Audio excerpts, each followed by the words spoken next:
Mestres da periferia.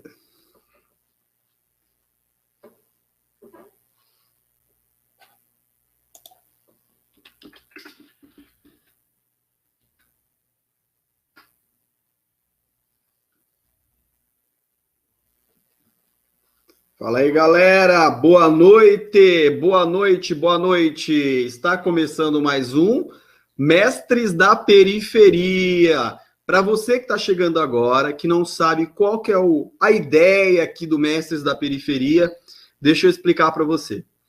O objetivo do programa Mestres da Periferia aqui no grande canal Dom Marcito é a gente trocar uma ideia com os professores, professoras e conhecer um pouco melhor a história de vida de cada um, né? As jornadas que cada um passaram para chegar até o magistério, né? Então, o objetivo basicão é isso. E mostrar para a molecada, né, que vai nos acompanhar aí, que é possível, né, chegar a um nível superior, fazer uma faculdade. Né? Então, essa é a ideia, a sobrevivência nessa sociedade capitalista que a gente vive e tal. Então, o objetivo basicão aqui do Mestres da Periferia é mostrar como virei professor. Né? Então, nós já fizemos uma média de 22 entrevistas. Né? Então, tem a playlist aqui, Mestres da Periferia, que já contempla essas 22, 23 entrevistas mais ou menos, não lembro agora, que já foram bastante.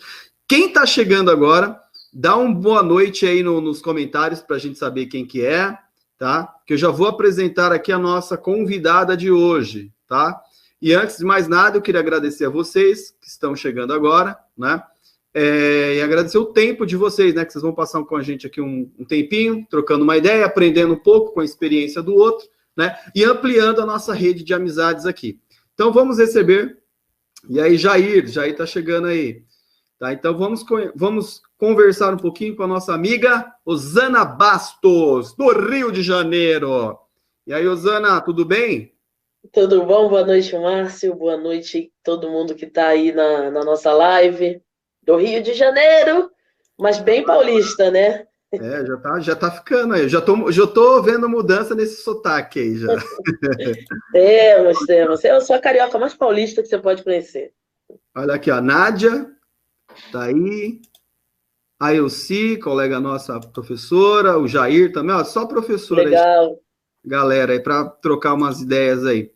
Bom, então, a gente está passando por um período apocalíptico, né, da história da humanidade. Aí eu costumo falar que essa aqui está sendo a nossa Segunda Guerra Mundial, a nossa Primeira Guerra Mundial, né? Então, a gente está passando por um período bastante diferente de tudo que a gente tinha vivido até então, né? E aí a pergunta que eu sempre faço para a gente dar o start aqui na nossa conversa é: como é que você está se organizando nesse período, né, de pandemia? Como é que está? Você é professora de educação física, né? Então, está acostumada a lidar com o atleta, o atletismo ali nas escolas e tal. Como é que organizar isso remotamente, né? Como é que você tem lidado com essa loucura? Fala para a gente aí. Bom, agora que a gente está aí já um período muito mais longo e demorado do que a gente gostaria, né, da pandemia, Márcio, parece que é uma adaptação, não é uma organização que a gente gostaria, mas é uma adaptação. Agora, a organização, no começo, foi... Eu acho que, assim, um misto de emoções, de ansiedade, de incertezas, né? Então, no começo, a organização foi pensar nos vídeos e pensar em conteúdos que os nossos alunos estejam familiarizados, que a gente já tenha conversado em algum momento antes da pandemia, em conteúdos atrativos, em conteúdos possíveis de serem executados, porque vamos pensar numa realidade nossa, né? Vamos aproveitar o nome do canal, Mestres da Periferia, e vamos pensar na nossa realidade de escolas de periferia. Então, a dificuldade de internet e a dificuldade de materiais, que às vezes são materiais que algumas escolas têm dificuldades de ter, mas a gente tem, a gente não pode reclamar. Então, na escola, eu acumulo cargos, então eu preparo aulas de educação física para a escola e preparo treinamentos. Eu tinha que dividir o meu dia e no começo a minha organização de horário não era ideal, porque eu não sabia como a gente ia lidar com isso, os alunos tinham muitas dúvidas, Nós tínhamos plataformas para lidar, tinha... Para aprender, né? Na Para realidade. aprender a lidar. E toda essa... Então, eu não conseguia me organizar. Daqui a pouco era treino que eu precisava planejar. E eu tenho um grupo de atletas, só meninas, né? Handball feminino, em Franco da Rocha. E elas precisavam se manter treinando. E elas... O ano estava começando para a gente, né? As temporadas estavam começando.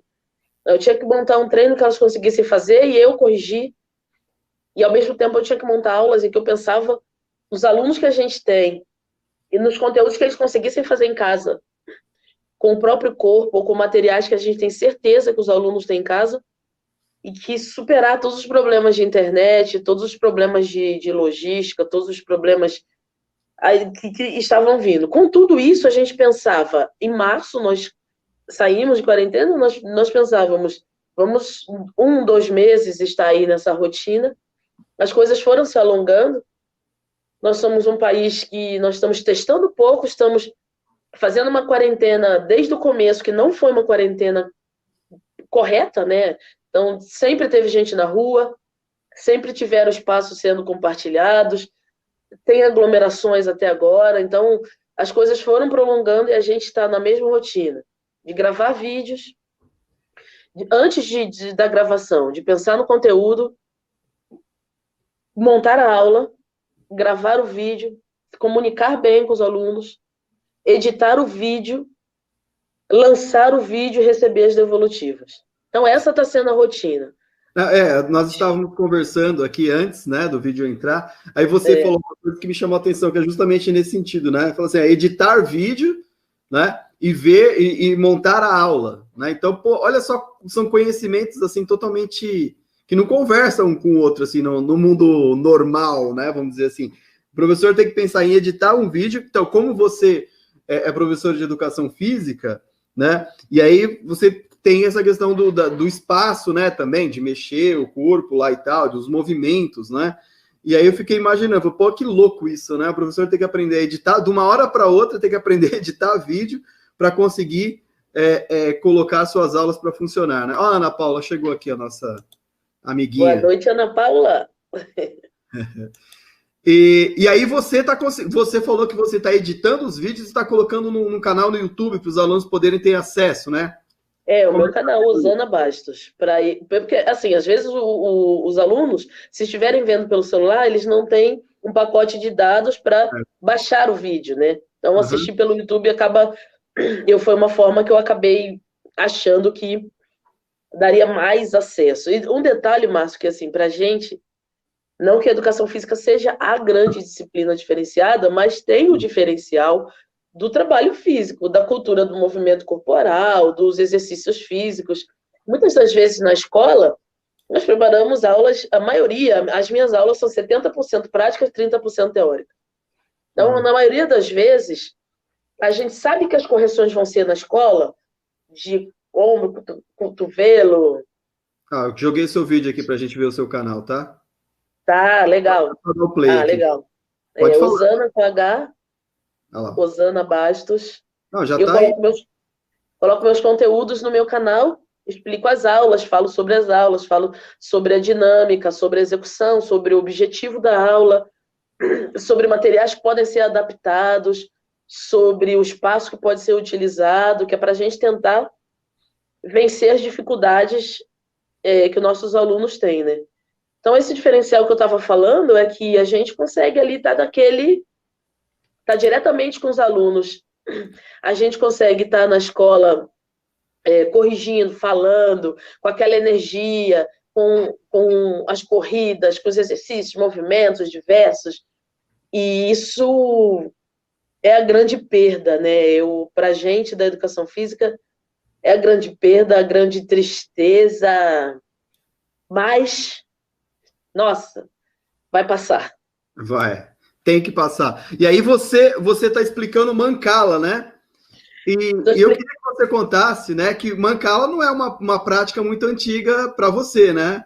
Você aprendeu há pouco tempo, né? Eu queria que você contasse a experiência lá que você falou da Sueli. Você compartilha com a gente essa história aí que eu achei fantástica. Eu não tenho mais esse medo, né, essa vergonha de falar. Acho que talvez a experiência tenha trazido. Mas a Mancala, para mim, é super nova. Eu conheci, assim, no meio de 2019, tá fazendo um ano agora, mais ou menos, que eu conheci a Mancala. E eu ouvi falar e vi os alunos jogando, aí falei, nossa, que legal. Que vergonha de perguntar para a professora. Nós temos uma professora, Celina, que tem um projeto específico de Mancala, os alunos fazem Mancala no horário dela. E aí, as crianças super envolvidas, um enorme número de alunos. Eu falei, gente, que coisa legal, né? Mais um jogo. Falei, eu tô com um pouco de vergonha. Aí o professor de educação física perguntar, e foi ali pesquisando. Acabou que esse ano eu ia tentar conversar mais, e aí veio a pandemia, e eu comecei a ver alguns vídeos, comecei a ler como funciona, e eu joguei em casa para aprender. E aí saíram as aulas de Mancala aí, que eu tentei adaptar aí nesse vídeo, está passando uma folha, que é uma coisa que os alunos teriam, colorir. Eu fiz o azul e o branco, que é com o mínimo de recurso possível, né? Menos que isso, acho que dificilmente, acho que isso é o mínimo que os alunos teriam. Mas eles podem colorir um lado de uma cor, o outro de outra. Eles poderiam fazer com cartolina. E aí, assim, eu conheci a Mancala e comecei a ver que jogo de raciocínio lógico legal É aí de estar africano, né? sendo. Isso é legal destacar, que é um jogo africano, étnico, né? É um jogo africano e é um jogo africano que faz parte do currículo, Sim. que é trabalhar a cultura africana e as atividades de matizes africanas. Genial, muito bom. Deixa eu parar aqui. Depois a gente volta a ver outras partes aí. Bom, mas Legal. vamos lá. Você. Deixa eu voltar aqui. Aqui aí, beleza. Então, eu queria que você contasse um pouquinho como é que você veio parar em São Paulo, uma vez que, pelo seu sotaque, você é do Rio, né? Conta um pouquinho da sua história aí, como é que foi, como que você veio parar aqui em São Paulo. Depois a gente vai mais para o passado ainda, mas vamos falar, pega dessa parte aí, né? Você veio para cá, por que você veio para cá, e aí você acabou ficando, conta um pouquinho pra gente. Legal. Eu sou carioca, né? Eu sou da Baixada Fluminense, no Rio, e eu tinha meus dons atléticos, né? Com 13 anos eu conheci o handball, eu comecei a treinar num clube, fiz 14 anos, me federei. Eu joguei 14, 15, 16, 17 anos, eu joguei no Rio. Tive a oportunidade de receber um convite, estava numa fase muito boa, assim, como atleta, recebi um convite de São Caetano. São Caetano, que é uma cidade de um excelente investimento no esporte. E aí recebi um convite, né, para fazer parte da equipe. Aceitei de primeira, eu tinha essa vontade de seguir no esporte, de me manter treinando, de me manter bem, técnica e fisicamente. Aceitei. Fui morar em São Caetano. Quando eu fui morar em São Caetano, eu vim, já era julho, e aí eu fiquei sabendo que a cidade dava bolsa para a faculdade, que era a Unifec, que era a Universidade de São Caetano, né? A princípio, então, era só atleta, você nem pensava em ser professora, nada, era atletismo, atleta handball. É engraçado que muito pelo contrário, né? Eu dizia, não, eu vou fazer educação física, mas dar aula em escola eu não tenho paciência, é muito difícil, eu acho que a vida de professor não tem coragem. E fiz faculdade de educação física e ainda era atleta, viajava muito ainda para jogar, viajava para outros estados do Brasil, para campeonatos brasileiros, ligas nacionais, e me formei. Quando me formei, eu comecei a dar só treinamento de handball em uma escola particular. E aí surgiu um concurso do Estado, eu fiz o concurso do Estado e passei, e aí foi aí que eu comecei e fiquei na carreira de professora, me mantive na carreira de professora e assim fui. Hoje estou aí com uma certa experiência, uma experiência considerável. Tá. E aí na faculdade, como é que foi? Eu queria que você contasse um pouquinho como é que foi conciliar, assim, por exemplo, você falou que saía tinha jogos e tal, e você ao mesmo tempo estava cursando, né? Que aí parece que foi uma bolsa que você ganhou. Eu ganhava bolsa. Eu ganhei uma bolsa, São Caetano pagava integral, né? Pagava 100%, matrícula, mensalidades, eu não pagava nada. Então, eu fiz os 4 anos com bolsa. Era difícil conciliar, era difícil. Nesse meio tempo, no terceiro ano da faculdade, eu recebi um convite para jogar para Santo André. Então, quando eu estava no terceiro e no quarto, eu jogava Santo André, mas eu mantive a minha bolsa. E era muito difícil, porque eu treinava 2 períodos, a gente tinha um período dedicado só à parte física, um treinamento específico físico, e era bem difícil, porque eu treinava de fim de tarde para a noite, acordava às 5h40, 6 horas da manhã, ia para a faculdade. Eu era boa aluna, não posso negar, eu era boa aluna, dificilmente eu faltava na faculdade, a não ser que eu não estivesse em São Paulo e estivesse jogando. Os professores entendiam muito bem isso, eles sabiam. Nós tínhamos um número de atletas que viviam do esporte bem alto na faculdade, então, faculdade de educação física. Então, os professores entendiam bem, mas era puxado porque eu não tinha carro, não tinha bicicleta, não tinha moto, então eu ia andando para a faculdade, ia de trem treinar, porque eu estava em São Caetano, ia a Santo André treinar, então era bem cansativo. Mas nada que os seus 19, 20 anos não resolva, né? Não resolvessem. Então ainda tinha esse pique para ser atleta, tinha pouquíssimo tempo, ainda eu estudava de madrugada, que por mais que as pessoas achem que mas é educação física, você vai lá e faz esporte, não. Principalmente nos 2 primeiros anos, né, a gente tinha anatomia, biologia, fisiologia, e essa adora uma live. E então eram matérias que eu precisava estudar de madrugada, ou eu não passaria, e eu não podia repetir, senão eu perderia minha bolsa. Então era bem cansativo, eu dormia pouco, mas valeu a pena. Valeu, não posso reclamar de modo algum, assim. Valeu demais a pena, uma época muito boa de faculdade, de sonho, né? De pensar que futuro que a gente levaria, foi muito legal. A professora Dani Oliveira está dando um salve aí para você, a sua colega. Boa noite, amiga! Chegou na área. Professora Dani Oliveira é treinadora de ginástica artística e ginástica rítmica e ginástica estética da Prefeitura de Franco da Rocha, e também é educadora, também trabalha com crianças, com educação. Débora Ferreira. Daí deve ser aluna que está com a cara de novinha ali, deve ser só aluna. Eu também acho. Boa noite, Débora. Uma coisa que, assim, que eu enquanto professor de história, né, o que chama bastante a minha atenção é o percurso, a experiência, né? Eu queria que você me falasse de alguma história curiosa, assim, desse processo de adaptação, né, que você veio adolescente, né, do Rio de Janeiro para cá. Aí, onde você morava, como é que era, assim, a rotina? Teve bastante coisa curiosa, assim. Na verdade, Márcio, de todo, né, não só você, mas todo mundo que está de olho na gente aí,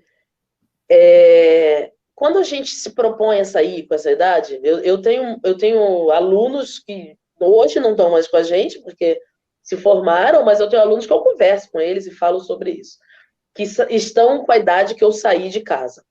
Quando a gente sai tão nova, a gente tem que ter muito foco, porque a noite, a vida, as dificuldades podem encaminhar a gente para qualquer lugar, né? A gente, com 19 anos, se a gente não tiver foco, é muito difícil que a gente tenha uma carreira, que tenha satisfação pessoal e profissional. Então, eu era focada em continuar sendo atleta.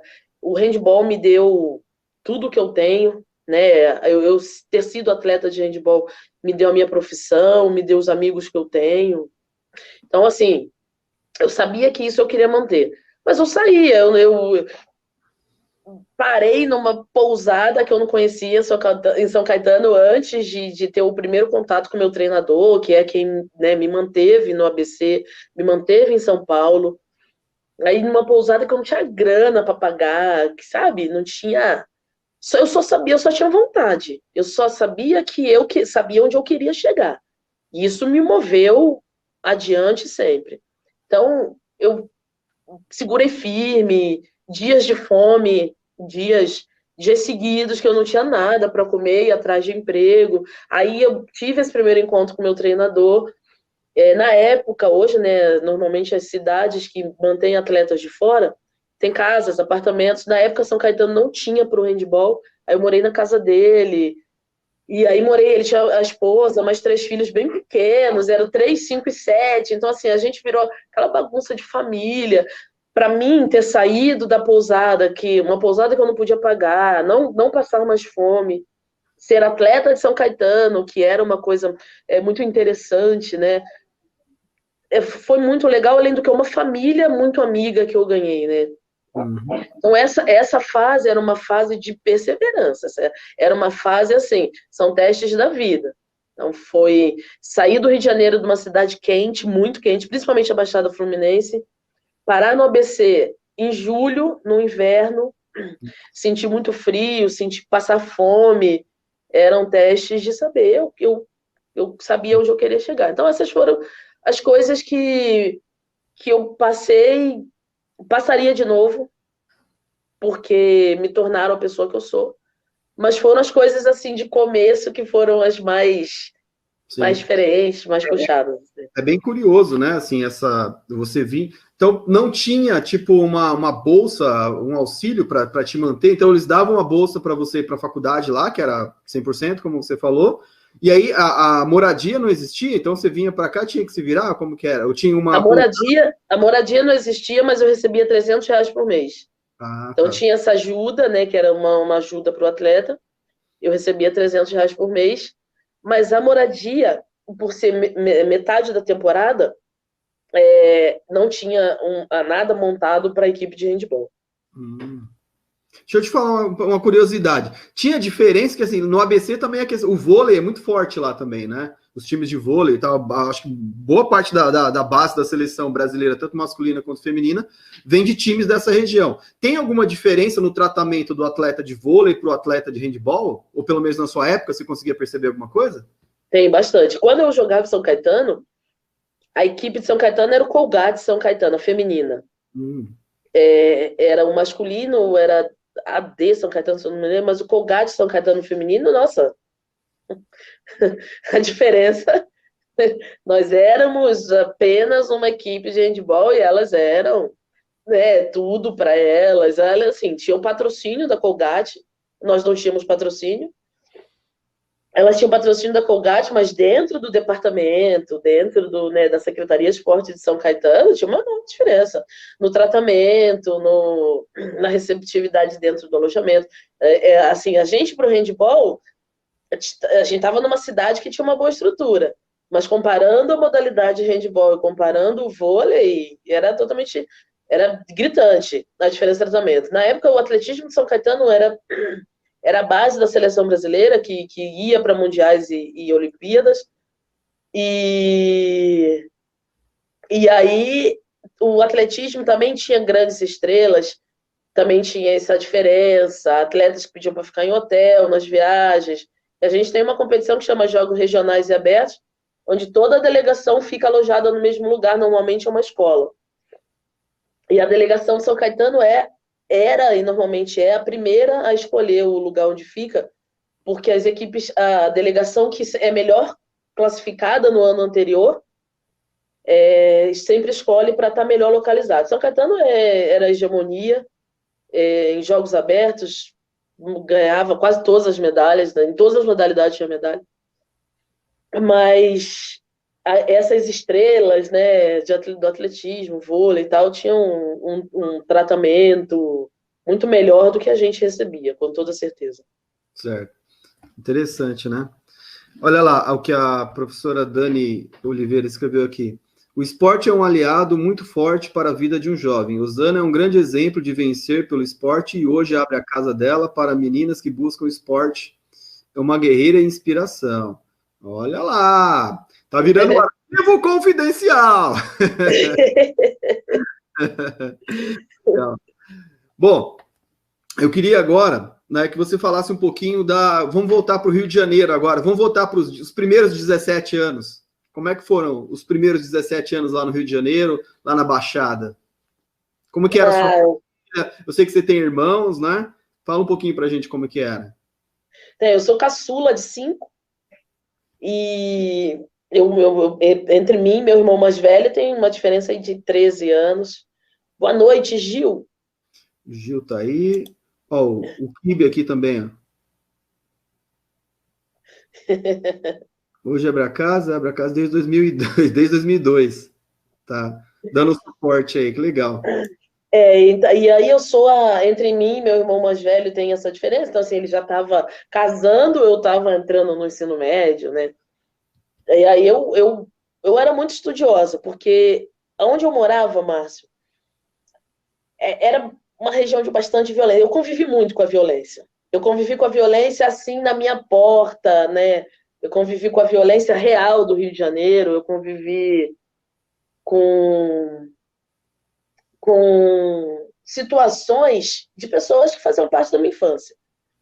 Como, por exemplo, um menino que tinha a mesma idade que eu com 11 anos, ele também, e já tinha se envolvido com traficantes, e daqui a pouco morreu, assassinado. A gente sabe, uma comunidade no Rio de Janeiro, onde a gente é nascido nela, a gente sabe quais são os motivos, com quem ele se envolveu, possivelmente quem é o mandante, aquela história de que eu não sei de nada quando a polícia chega, é real, porque é uma questão de sobrevivência.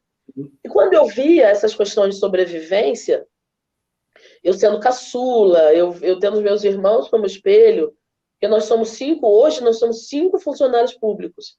O meu irmão que é bombeiro e professor, o outro que é funcionário da UFF, né, concursado da UFF, depois um outro que é da Fiocruz, é o funcionário federal, minha irmã concursada do Detran, e eu também professora.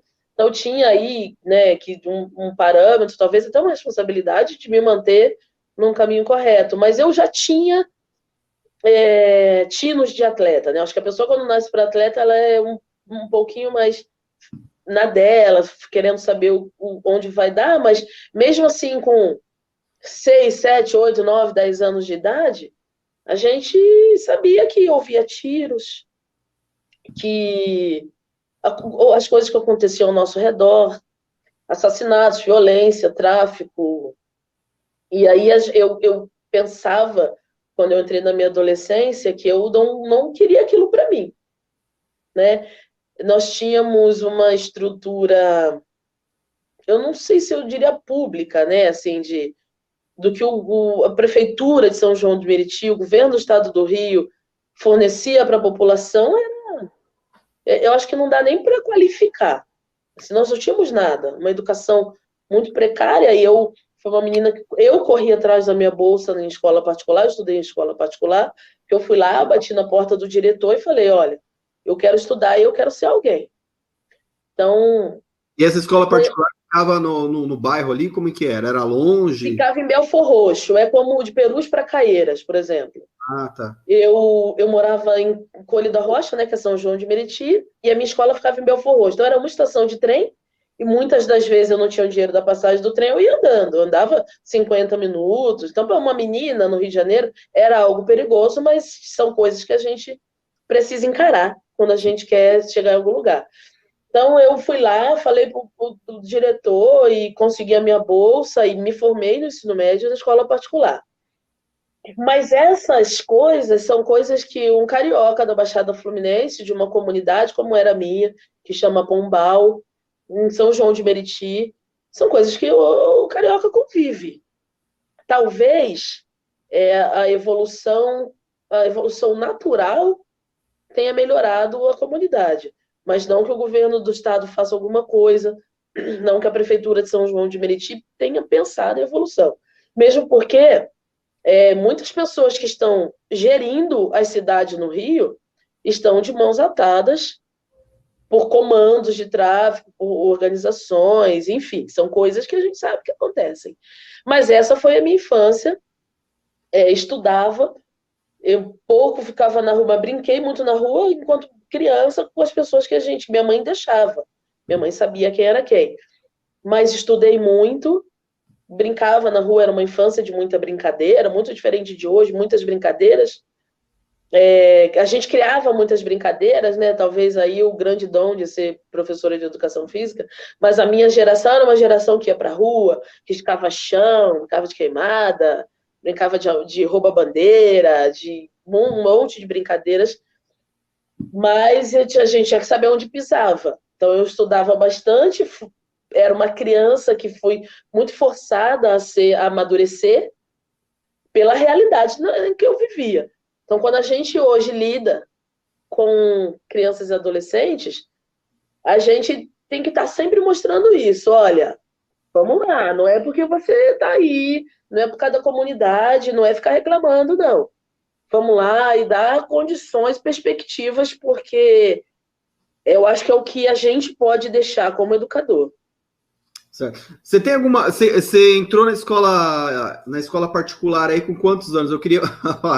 A Nutella aí de novo. Nutella. É Nutella? Qual que é o nome dela? É Nutella. Ela né? é Nutella. Ah, tá. Vai Então. desse... O clássico do vira-lata caramelo. Não, o pessoal tá fazendo abaixo assinado para ser o vira-lata caramelo. O animal na nota de R$200. Fala uma coisa, até que idade você estudou em escola pública? E como que era a lembrança que você tem da escola, da sala de aula? Como que era o dia a dia ali? Eu tenho pouca lembrança porque eu estudei só, eram séries, né? Não eram anos. Eu estudei primeira, segunda e terceira série só. Foi engraçado que o meu bairro era um bairro pequeno, né? A minha comunidade ali era um bairro de muito conhecido. E a minha professora da creche, do pré, minha mãe era madrinha de casamento dela, ela chamava Alzira. E ela falou para minha mãe, olha, a Usana precisa ser avançada, porque ela aprendeu a ler isso aqui sozinha. Eu não mostrei, ela lê todo o texto, ela escreve tudo. E eu, sabe Deus como eu aprendi algarismo romano sozinha também. Com 4 anos isso, né? Então, eu vi 1, 2, 3, como o 4, eu não sei como eu vou te dizer, o 4 e o 5, de onde eu tirei, mas eu aprendi algarismo romano até o 20 com 4 anos sozinha. Aí ela falou, olha, incentiva, faz. Disso aí eu fui para uma escola chamada Unidade Integrada. Com 5 anos fui para a primeira série, aí fui para a segunda, terceira, porque me adiantaram. Na terceira eu cismei, não tinha nem tamanho, viu? Era um toquinho. Cismei que eu não ia mais ficar ali, que a escola era ruim, que eu já sabia tudo. Eu tinha mania de repetir isso quando eu era criança. Aí fui até essa escola sozinha. Fui sozinha. Minha mãe trabalhava. Eu vi que o trem chegava lá, fui lá e falei com o diretor. Então, assim, a lembrança que eu tenho, são poucas lembranças, mas eu tenho aquela memória afetiva do macarrão da escola, né? Acho que a gente lembra muito disso. Mas eu tenho a lembrança de facilidade em fazer as coisas, muitos alunos, e eu acho que pouco conteúdo, assim. Então, mas era a primeira, segunda e terceira série. Na quarta série eu já estava na minha escola particular. Caramba, e você foi sozinha, pediu uma bolsa lá? Tinha 8 anos, aí eu fui lá e ele olhou, ficava procurando assim, falou, nossa, com quem você está aqui? Falei, não, com ninguém, minha mãe não pode pagar, meu pai não pode pagar, mas eu quero estudar aqui. Aí ele falou, mas como? Sua mãe e seu pai tem que estar aqui, senão... Aí eu fui, ele falou, volta aqui com a sua mãe que a gente conversa. Aí eu contei para minha mãe não estava entendendo nada. Eu falei, como assim? Você é doido? Você tinha ideia que era uma escola particular? Que era diferente, que tinha que pagar? Ou você via que era melhor pelo prédio, assim, e tal? Você tinha essa ideia ou não? Eu tinha essa ideia. Não sei porquê, mas eu tinha essa ideia. E eu conhecia algumas pessoas que iam. Em Coelho da Rocha tem a linha do trem no meio, né? Então a gente chamava o lado de lá. Então do lado de lá não tinha o Pombal, que era do lado de cá. Né? Então eu sabia que do lado de lá tinha gente que ia para a escola particular. E às vezes eu tinha essa ideia. Então tinha um ginásio enorme, a minha escola tinha um ginásio muito grande, tinha laboratório. Aí quando eu cheguei, assim, eu me senti muito melhor, assim, né? Eu me dei muito bem na escola muito rápido, me adaptei muito rápido. Eu tive bolsa nessa escola até eu me formar. Eu fiz técnica em química. Eu não fiz. Eu fui. Boa noite, Sueli. A Sueli aí da Mancala. Olha a Sueli aí da Mancala. E eu fiz técnica em química. Então eu tive bolsa até me formar, mas aí na verdade eu já jogava pela escola. Porque eu comecei a jogar handball, eu estava nessa escola, minha professora me apresentou o handball. E aí, como eu estava no clube, aí eles mantiveram a minha bolsa, porque eu também defendia a escola nos jogos escolares. Certo. Vamos falar um pouco do âmbito da cultura popular. Né? Que tipo de música que vocês ouviam na sua casa lá? Como que era? Eu tô com meu amigo Almir Neto aqui, ele queria saber como que era aí como que era o tipo de som que vocês ouviam, se ouviam, né? Como que era? Ele, né? Ouvia ele. O seu samba, assim, raiz. A Jovelina era minha vizinha, né? A Jovelina Pérola Negra é de Belford Roxo. Ah, é? Então, ela é minha vizinha, Almir Neto, Jovelina, Fundo de Quintal, Zeca, Jorge Aragão, Beth, Dona Ivone, foi a minha infância. A família toda não, mas eu via muito samba ao vivo, né, no Rio. Via muito. Quando era criança, eu via muito samba ao vivo, de feras, assim, né? O Almir Neto era uma figura que andava nos bairros do Rio. Era muito fácil dele ser encontrado em alguns bares.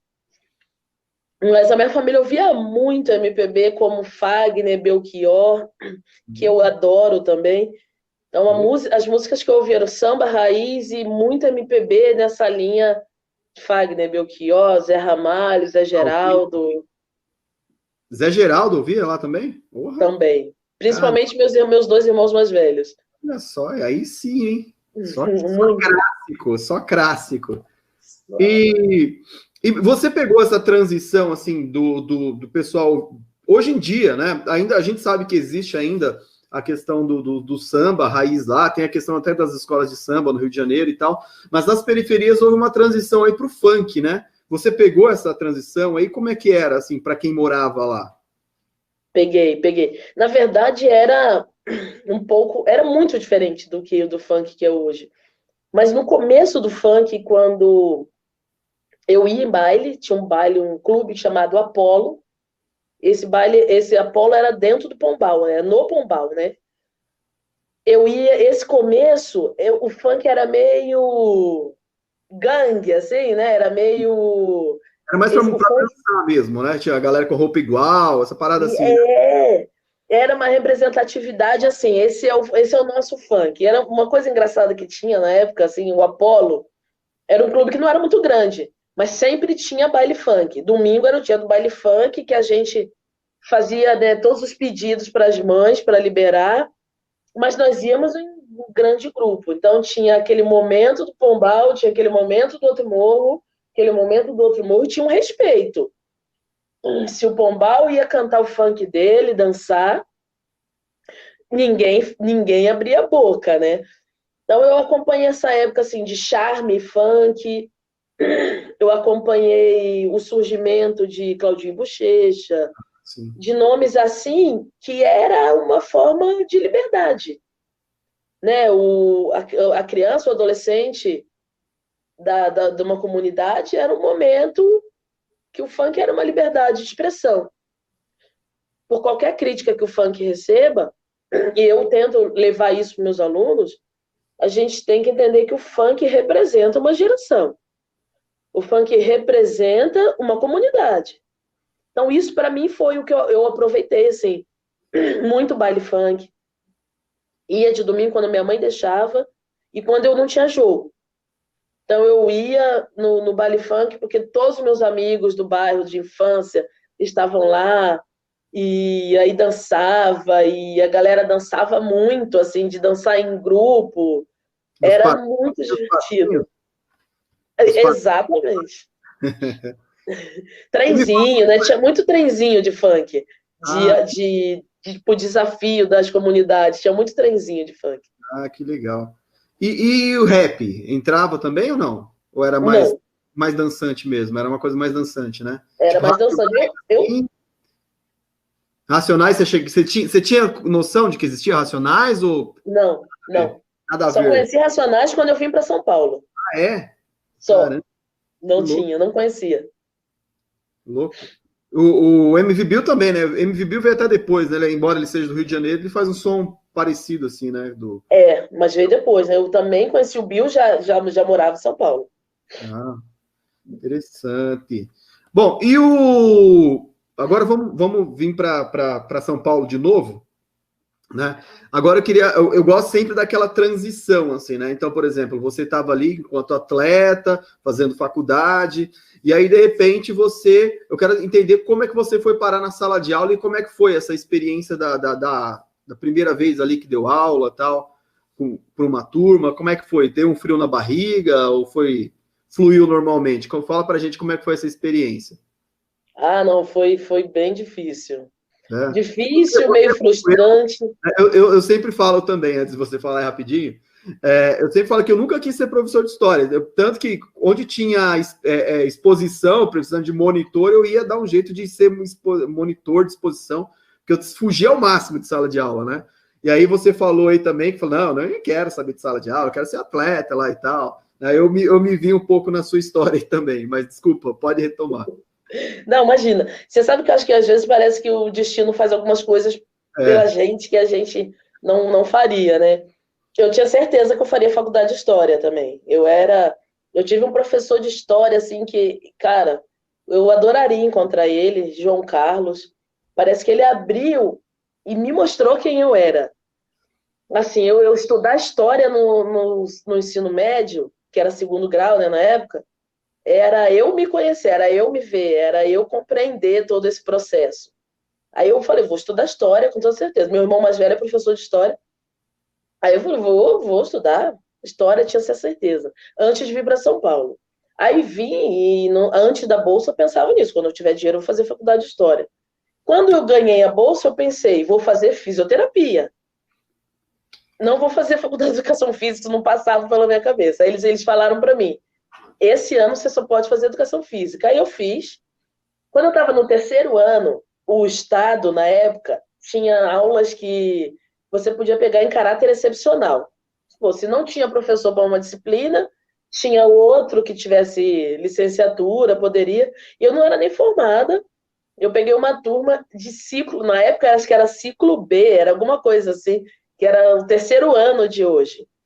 Aí uma professora de arte tinha pego e falou, preciso de um professor de educação física. Peguei a turma, assim, eu não tinha o menor domínio, não me posicionava bem na sala de aula, não tinha domínio, não conhecia a escola, era uma escola estadual de São Caetano, mas precisava da grana, sabe? Aquela, tipo, tô na faculdade, tô dura, precisava da grana, fui, topei, fiz o cadastro e tal. Pô, foi uma das piores experiências, assim, que eu tive, sabe? Eu não conseguia falar, a criançada gritava, porque pra gente hoje, né, Márcio? A gente entra e já tá calejado, a gente já, pessoal, vamos lá, e tal, é mais fácil. Mas até aí, eu tinha 21 anos, não sabia o que fazer com aquele monte de criança dentro da sala, cheio de energia. Eu tinha pensado numa aula que eu me achei uma idiota, né? Quando eu nem falei da aula, nem tentei. E aí eles não me ouviam, e eu queria fazer a chamada, eu queria me apresentar, eles não me ouviam. A professora de artes picou a mula, deixou você sozinha na sala. Deixou. Ela saiu fora. Eu peguei a aula, ela falou, é contigo. E aí eu tentava...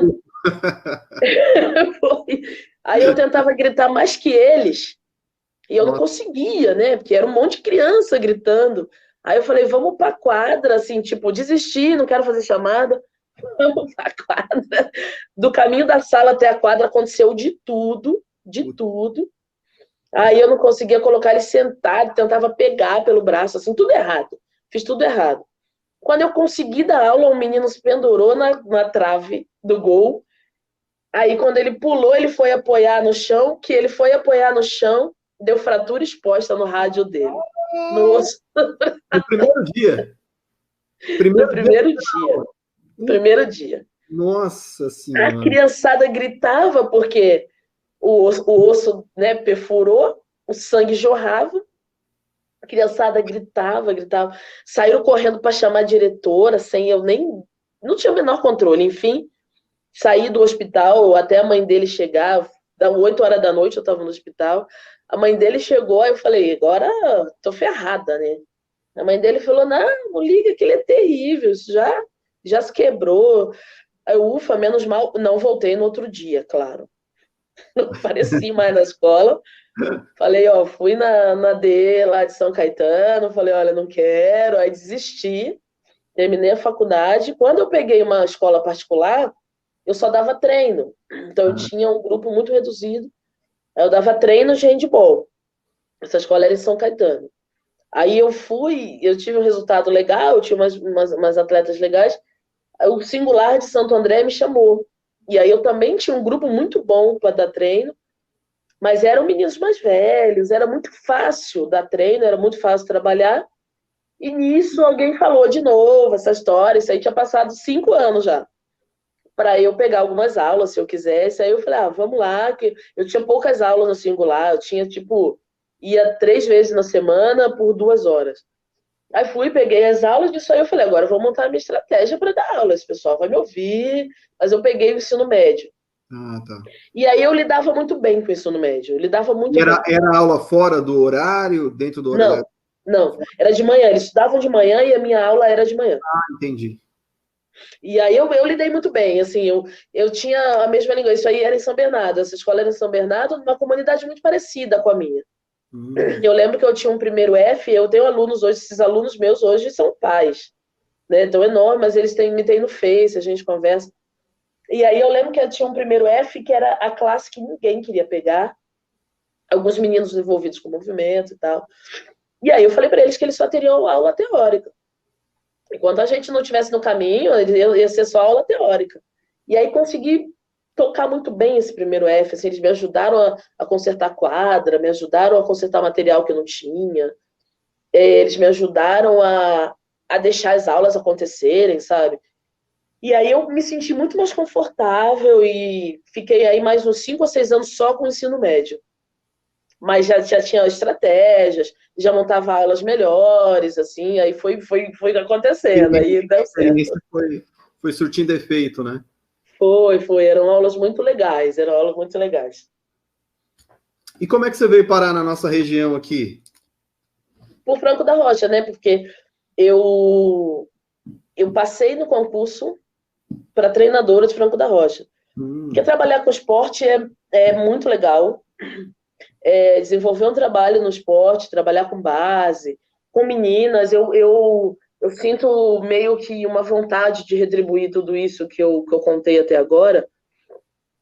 Eu sinto que quando eu abro a porta da minha casa, como comentaram, quando eu vejo uma menina que tem talento, quando eu sei que dá para desenvolver uma menina, isso para mim é o suprassumo da realização profissional. E aí teve esse concurso de Franco da Rocha para o esporte, para treinadora de handball, e eu passei, eu fui a primeira colocada, e aí eu assumi imediatamente, eu falei, preciso de remoção, porque eu preciso estar mais perto para eu poder fazer os dois. E na época eu morava na divisa com São Caetano ainda, quando eu passei aqui, né? Morava na Vila Prudente, mas divisa com São Caetano.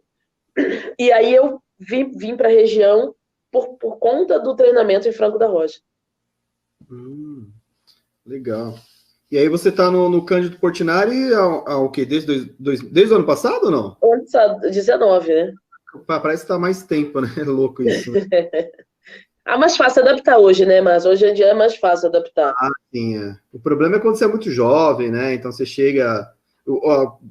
acho que deve ter acontecido com você também algumas vezes. Por exemplo, você entra no ensino médio, você não é tão velho, não é tão mais velho do que o aluno que está lá no terceiro, por exemplo, né? Então, às vezes, rola umas treta nesse sentido aí. Mas eu queria que você falasse um pouquinho mais dessa questão de revelar atleta, de abrir a casa para o atleta. Como é que você observa assim, quem leva jeito para a coisa? Né? E conta essa história do árbitro aqui, ó, recebendo o árbitro louco que foi viver de handball em São Paulo. Esse aí é meu primo, ele é carioca também, mas a gente tem um segredo que a gente não conta para ninguém. Vou falar que a gente não é primo de sangue, né? Mas se você me conhecer perto dele, você fala, nossa, vocês são irmãos gêmeos, porque a gente é irmão gêmeo. E aí, quando eu morava em São Caetano, ele veio apitar, foi quando ele começou a apitar também. Eu sou árbitra de handball. E aí, quando eu parei de jogar, eu parei fazendo o curso de arbitragem, né? Aí eu já apitava e ele veio apitar no final de semana. Eu falei, não, vamos lá para casa, já fica lá em casa. A próxima vez que você vier, você fica lá em casa.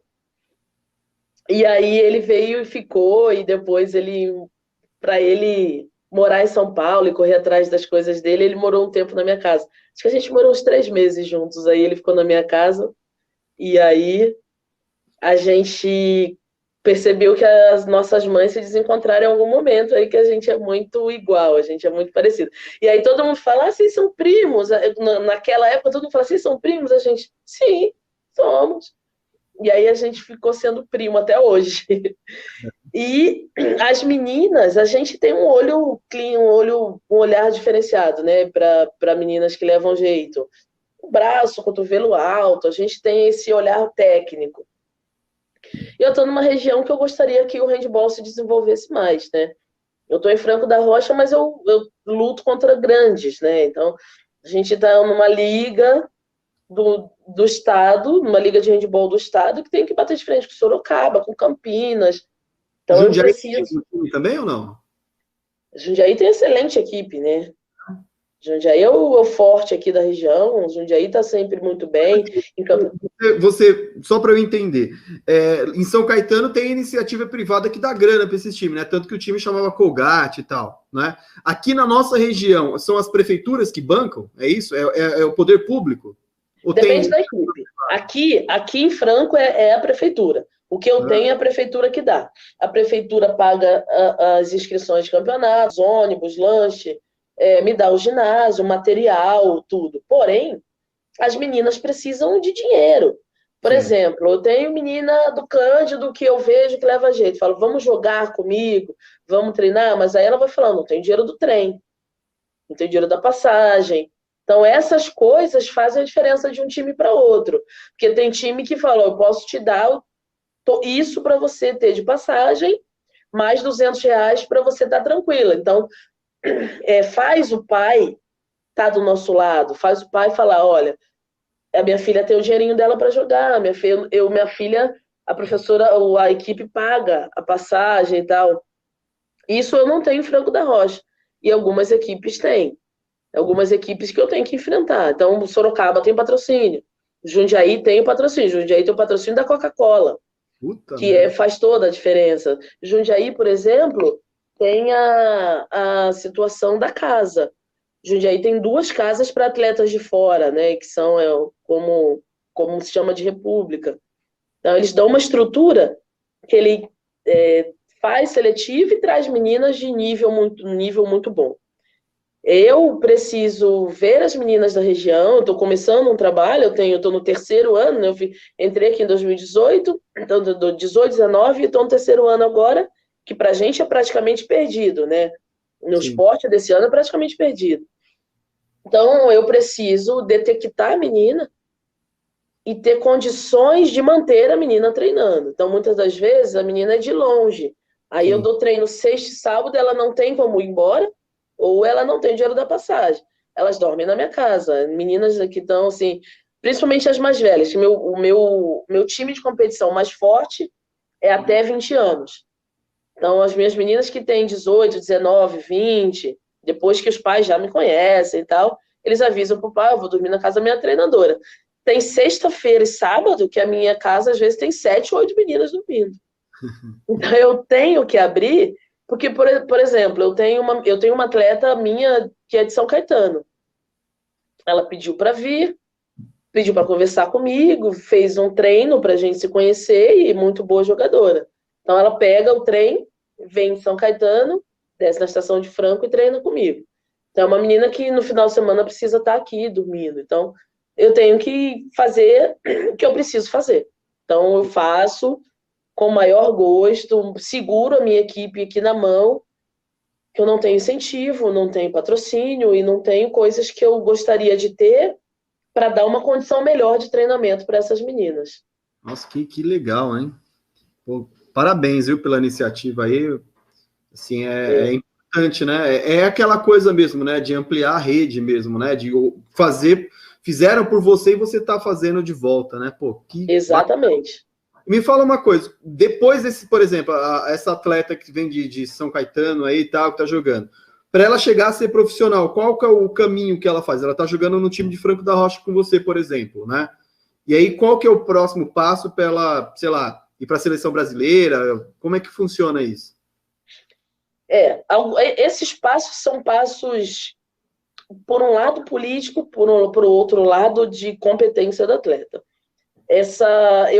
Nós de Franco precisamos estar em competições que ela seja vista, né? Normalmente que ela esteja jogando Paulista, Liga Nacional, e que ela, aí daí para frente, ela vá bem. a nossa convocação do handball é totalmente, muitas das vezes é política. Eu não vou nem dizer totalmente, mas muitas das vezes é bem política. Mas se existe uma menina, se existe uma atleta que tem um excelente potencial, normalmente ela está numa equipe iniciante ou mediana como a minha, e ela, se eu entrar numa competição, normalmente uma equipe grande vai pegar ela para jogar. De uma equipe grande para a seleção brasileira, esse caminho é mais fácil. Essa minha menina específico, que eu acabei de falar, ela teve uma proposta de Criciúma, para jogar para o Criciúma. Mas aí com a pandemia todas as coisas ainda não aconteceram, assim, não tá tudo aí tão certo. Mas ela, por exemplo, e aí a gente tem que saber, né? A gente colocou o atleta para jogar, mas se ela tiver condições de voar, que ela voe. Uhum. Mas normalmente é assim, as atletas que são vistas são atletas que estão aí jogando Liga Nacional e que estão em equipes grandes. O que infelizmente acontece às vezes é que algumas atletas que estão fora do Brasil são sempre vistas primeiro, mesmo que a qualidade não seja lá essas coisas. Nós temos... Onde que tem uma do handball, assim, onde que é forte? Que país que é? Na Itália, Espanha, onde que é?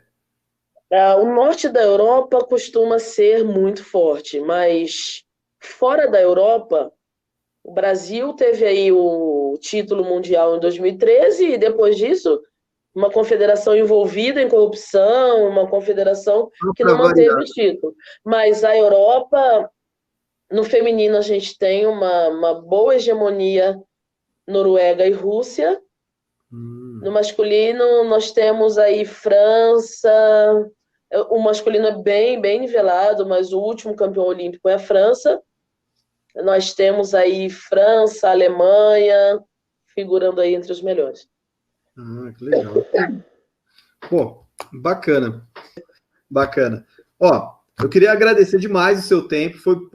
Fluiu assim, a conversa foi muito rápida, né? Pô, parabéns pela sua iniciativa aí com as meninas, né? Assim, a gente espera que essa pandemia acabe logo aí para que tudo volte à normalidade, né? Mas por enquanto é o que a gente tem, então vamos cada um ficar na sua casa aí, se cuidar, né? E vamos conversando pela internet. Valeu pelo seu tempo aí. Pessoal que está acompanhando também aí, muito obrigado, certo? Valeu mesmo. Obrigada, Márcio. Eu tenho que agradecer. Quando você falou que tinha quase uma hora, eu olhei ali e falei, nossa, 57 minutos mesmo. Foi assim, uma conversa deliciosa. Acho que a gente... Você sabe do nosso desafio como professor, como educador, como exemplo, como espelho. A gente sabe, né, onde a gente está, a periferia que a gente está. A gente sabe que a gente não imagina o que seria se não fosse a nossa atuação dentro de algumas comunidades. Verdade. Graças a Deus, eu só tenho a agradecer isso, a oportunidade que Deus me deu de estar sendo usada para passar um pouquinho disso tudo, que eu tenho aí saúde para continuar. Obrigada pela noite, obrigada para quem acompanhou a gente aí, foi demais de legal, foi muito bom. Olha lá, a Dani Garcia coloca, é muito gostoso o papo e as histórias dessa moça, sou fã demais. Obrigado, gente. Então é isso. Valeu. Pessoal que está acompanhando aí, não esquece do like, dá o like no canal, se inscreve aí no canal do Marcito, porque essa semana aqui a gente tem mais convidados aí, hein? Muito obrigado pela atenção e até mais.